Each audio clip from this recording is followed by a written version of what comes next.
만약 이 경우의 법을 믿고 받들어지면 이 사람은 일찍이 과거부를 친견하고 과거의 부처님, 그러니까 우리가 현재의 부처님도 있지만 과거에 수많은 제불이 있었고 미래불이 있었어. 그래서 이 사람은 일찍이 과거부를 친견하고 공경하고 공양하고 법을 들은 사람만이 가능해. 자, 이게 대단히 중요한 부분이라 오늘 이 법문을 듣고 부처님께서 이 사바세계에 오셔서 일체중생을 안온하기 위한 가르침을 펴기 위해서 오셨다는 사실을 알고 받아들여서 기뻐하는 마음이 일어났어, 안 일어났어? 그 일어난 것은 지금 이 말로 그와 같은 긍정적 사고가 일어난 게 아니라는 얘기예요. 그와 같은 마음이 일으킬 수 있었던 부분은 과거에 부처님에게 공경하고 공양하고 그때 부처님 법을 들은 사람만이 환일심이 일어날 수 있다는 얘기입니다. 아시겠죠? 그래서 본인이 이제 내가 누구라고 내가 묻지는 않는데 오늘 법문 듣고 기분이 좋아진 사람은 과거에도 부처님을 만났어, 안 만났어? 만난 사람이고 입이 나오는 사람은 아직 모르는 사람이야. 그러니까 우리가 이제 이런 걸 보면은 인연인과라고 하는 부분이 하루아침에 되는 게 아니다. 여러분 그렇잖아요.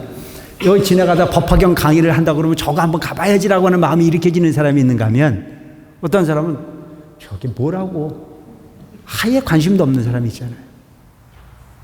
이게 묘한 부분이란 말이죠. 동기유발. 어떤 부분을 보면 그게 궁금해. 예를 들어서 여러분들은 이 자리에서 법화경 듣는 부분이 너무너무 간절합니까?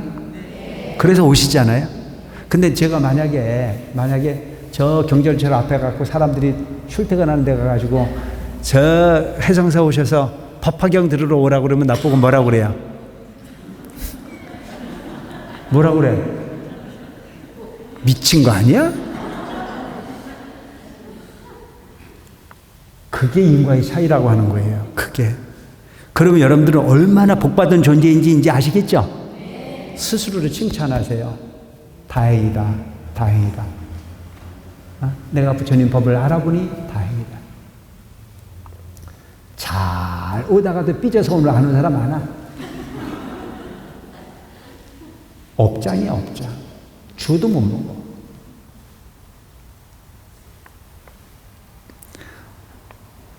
어떤 사람이 이 네 가지 설하는 바를 믿는다면 이는 곧 나를 보는 것이 되며 그리고 너와 비구승과 모든 보살을 본 것이 되느니라.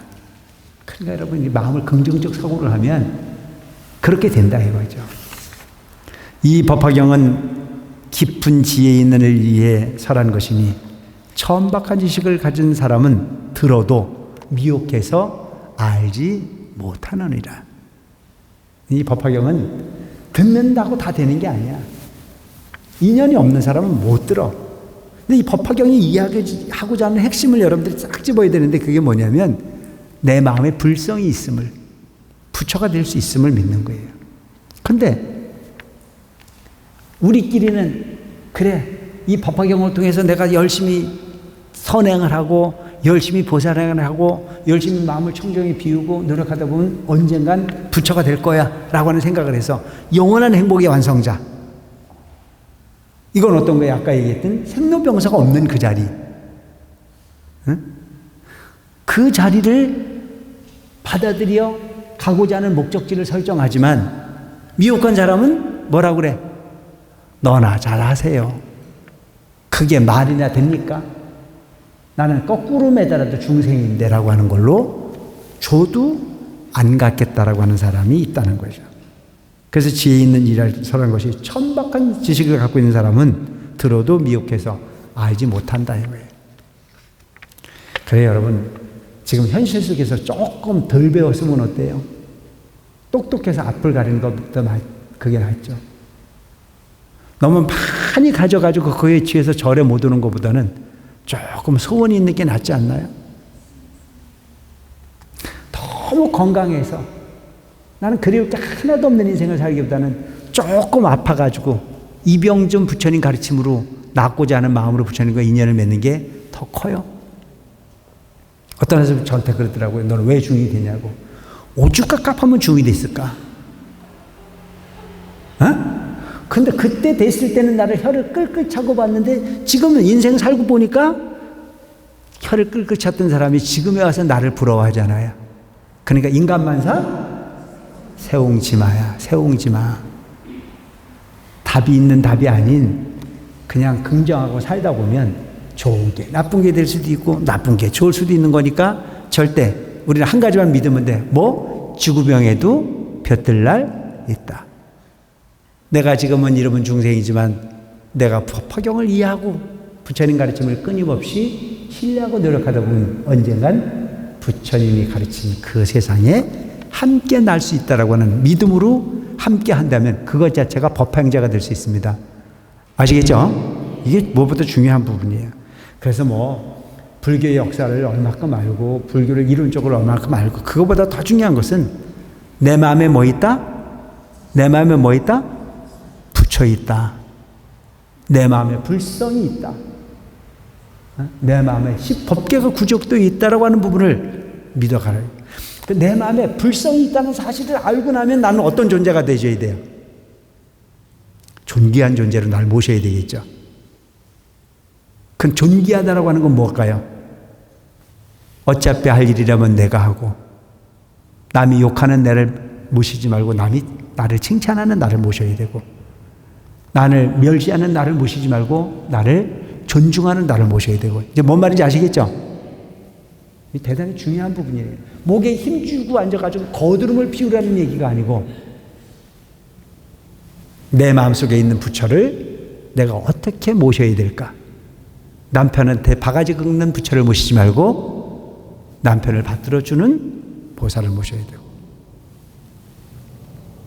그래서 내 마음속에 부처가 있다는 사실을 알면 함부로 천박하지 않게 함부로 행동하지 않고 함부로 나를 엉뚱한 곳에 방치하지 않는 나를 분명히 만들어갈 수 있을 겁니다.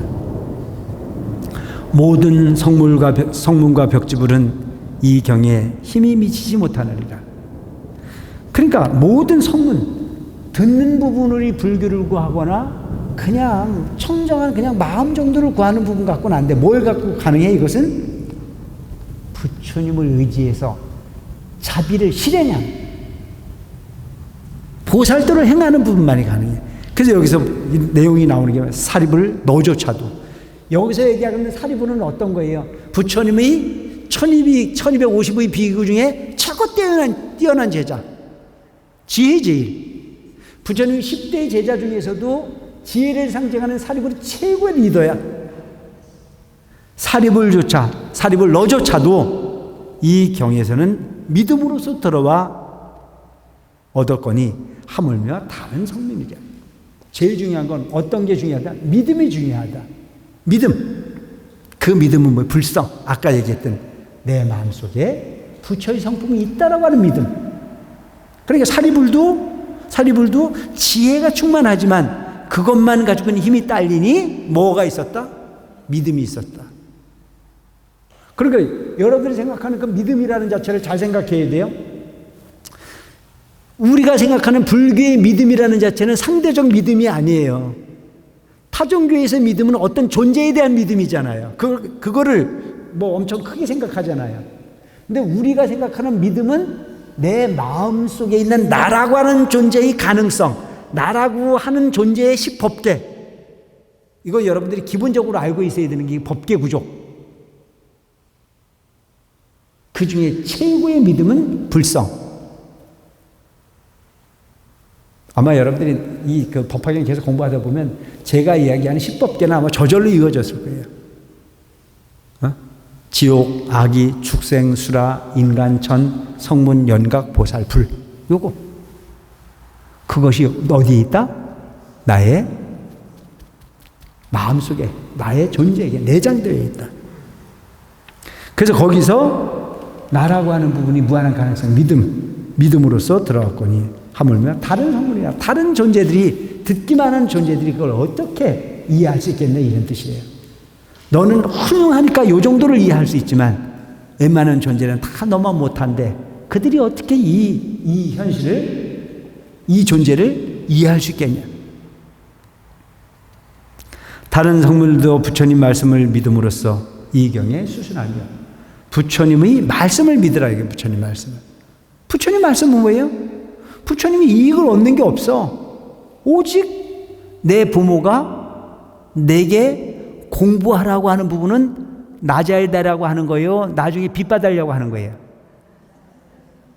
계산 잘해야 돼. 나는 세상에 자식이 부모에게 빚 제대로 갚는 걸 못 봤어요.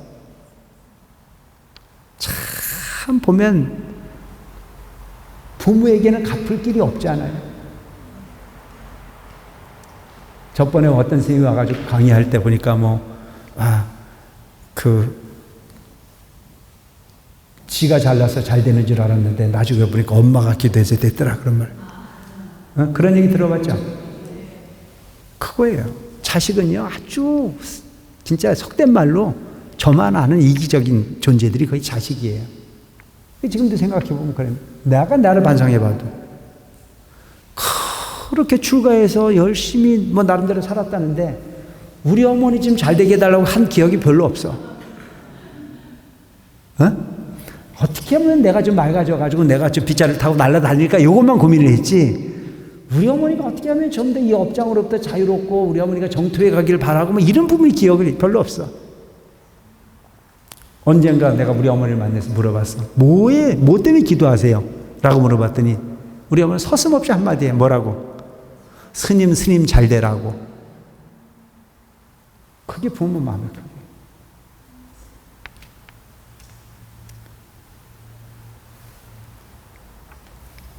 자기 지혜로는 알아지는 분수가 아니니라. 본인 스스로는 이 부분의 이치를 알기가 쉽지가 않아.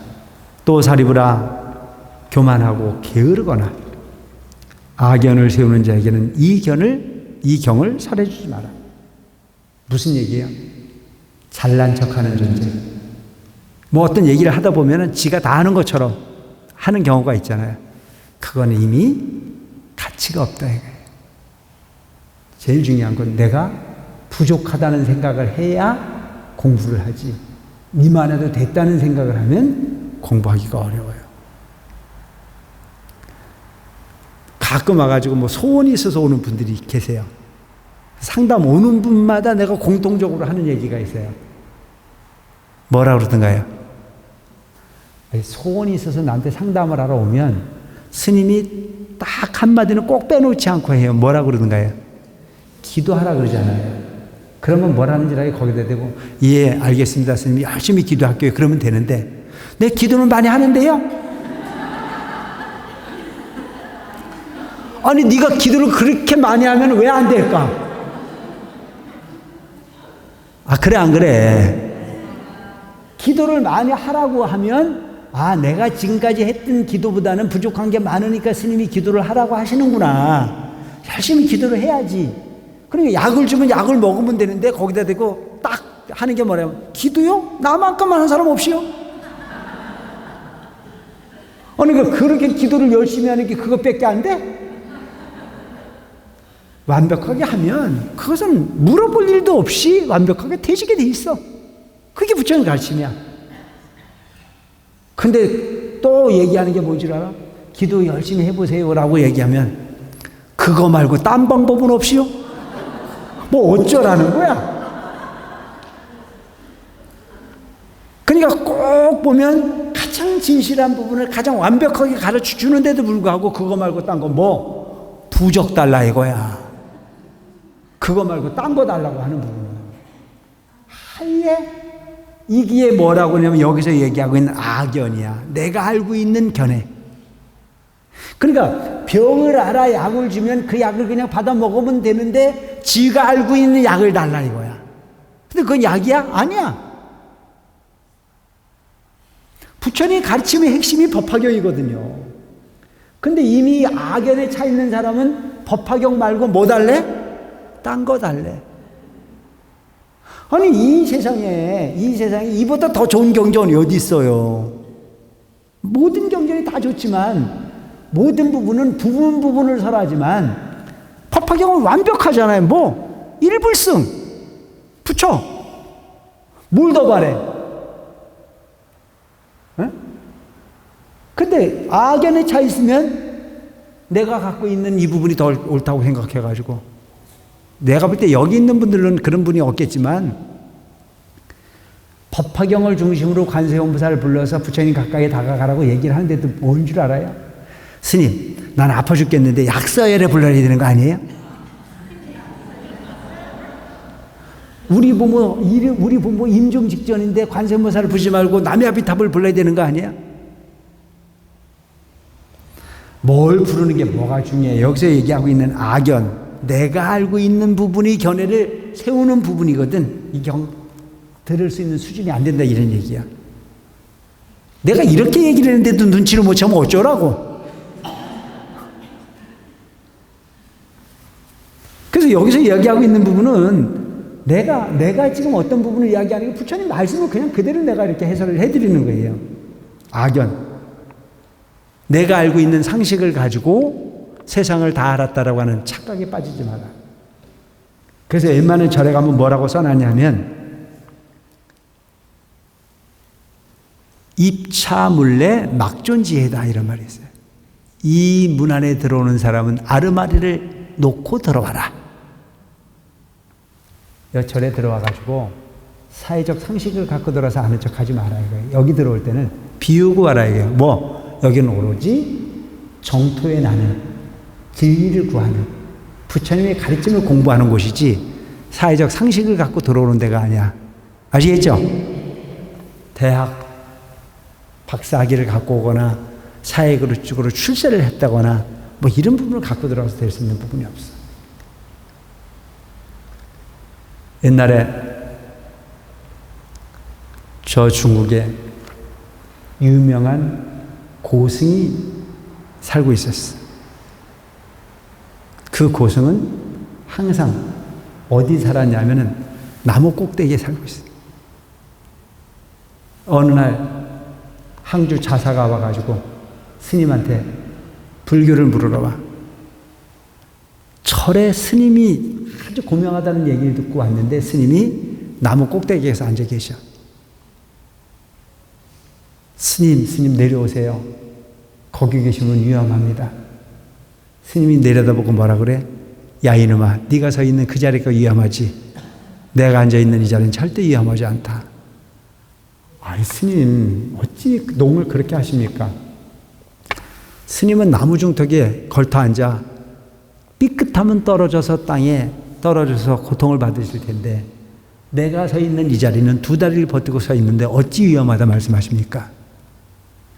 야 이놈아, 네가 있는 그 자리는 마음 한번 잘못 먹으면 칼이 목을 쳐 왔다 갔다 하는 자리가 네 자리요. 나는 마음을 비워 뜻을 두지 않는데 뭔 이태로움이 있느냐.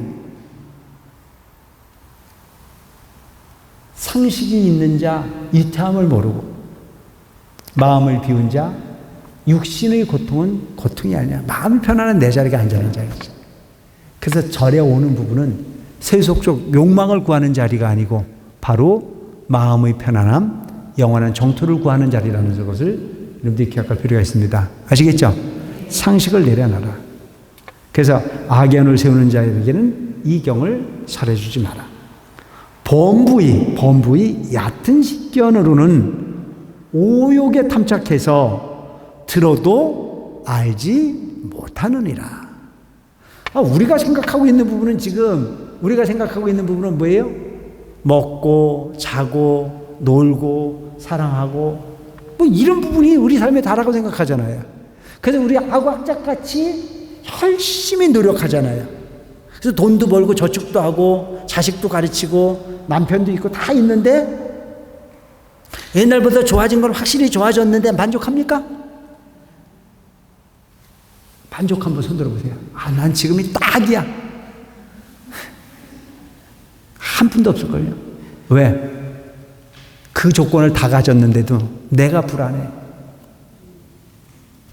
옛날에 거울만 쳐다보면 팽팽했던 난데 주름이 쫙쫙 간 게 영 마음에 안 들어.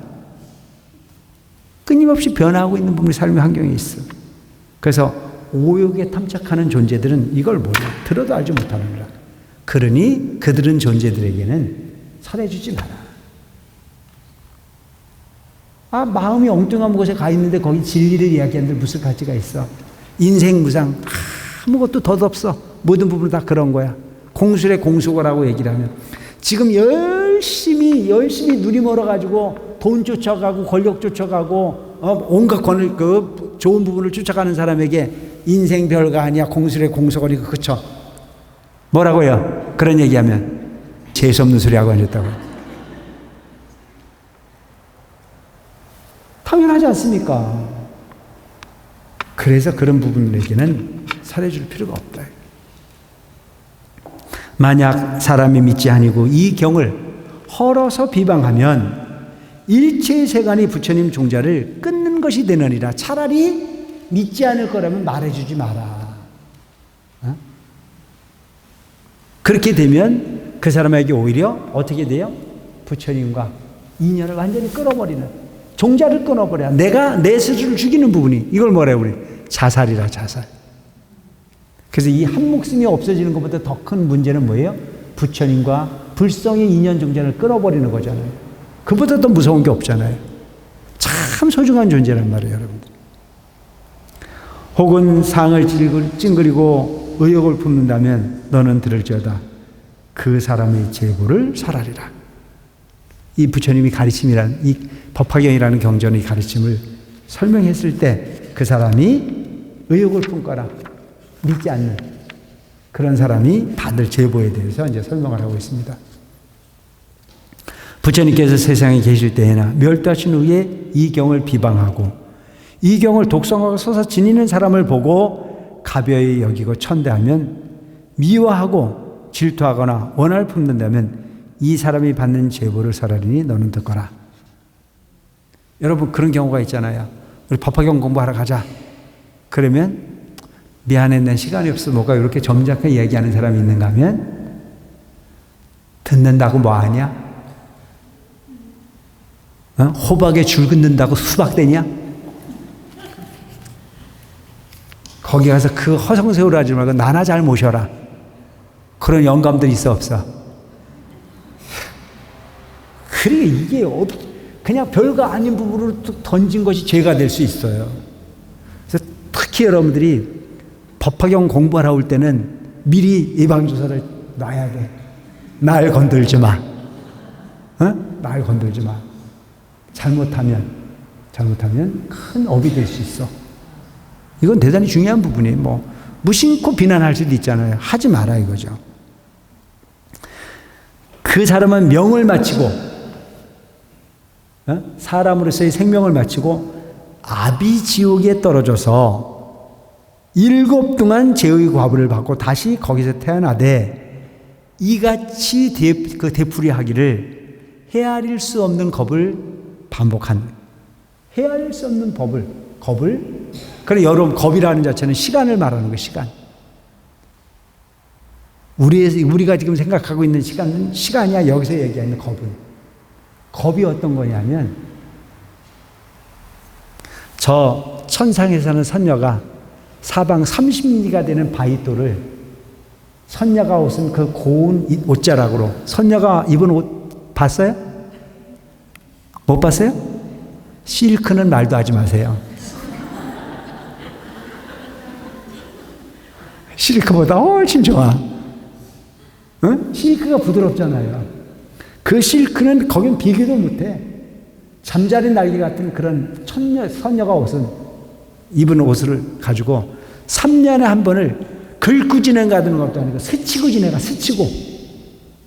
그냥 부드럽게 스치고 지내가서 그 사방 30리가 되는 바위를 다 다뤄 없어졌을 때를 한겁이라고 한대요. 이제 아시겠죠? 무서운 거예요. 스님, 그렇게 많은 시간을요? 가능한 거예요. 여러분들이 이 시간은 절대의 시간으로 흐르는 것 같지만 마음으로 시간이 흐르잖아요. 참 묘하잖아요. 그래서 여러분, 항상 보면 좋은 사람하고 좋은 시간을 가지고 있을 때는 시간이 잘 가야 안 가요? 경험한 사람은 말을 하지 마세요. 참 시간이 잘 가요.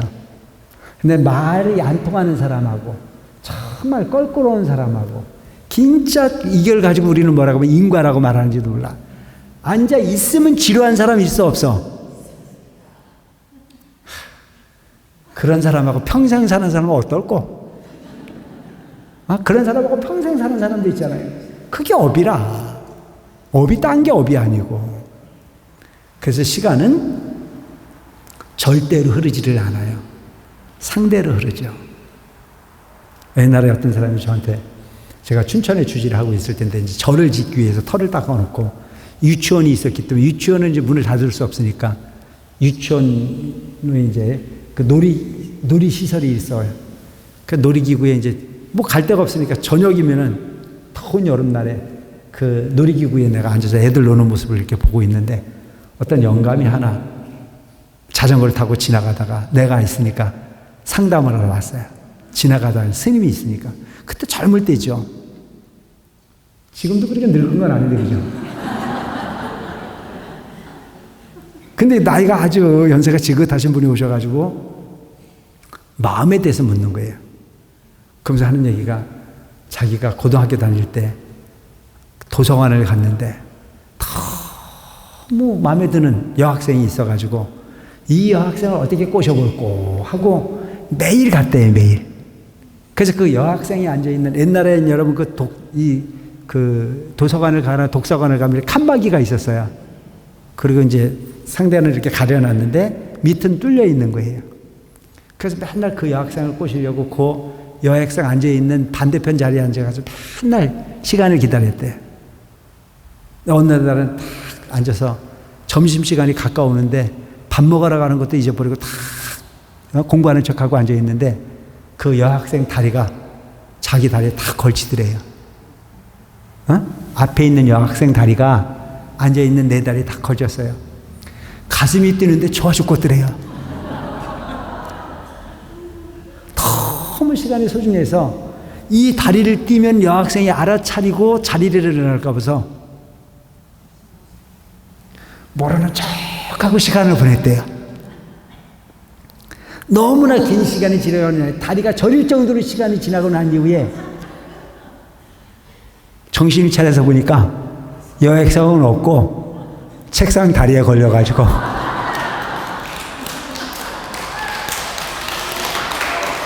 그렇더라.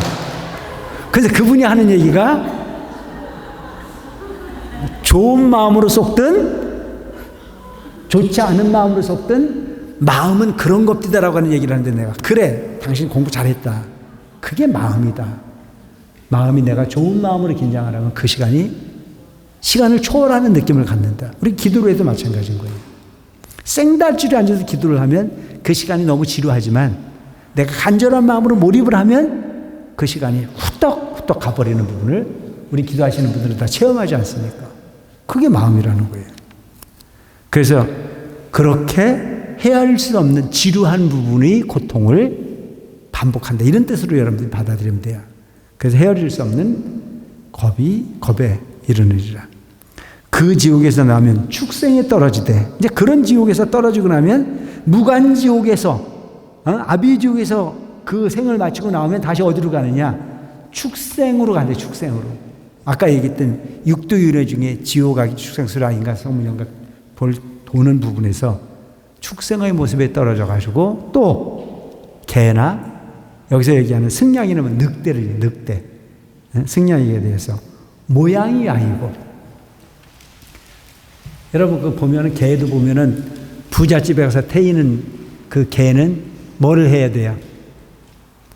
다이어트를 해야 되잖아요. 근데 먹을 게 없어가지고 비료 먹은 개가 얼마나 많습니까? 그죠? 그냥 야생을 떠돌면서 주인에게 버림받아가지고 먹을 게 없어서 삐쩍 마르는 그런 개의 모습으로 태인다는.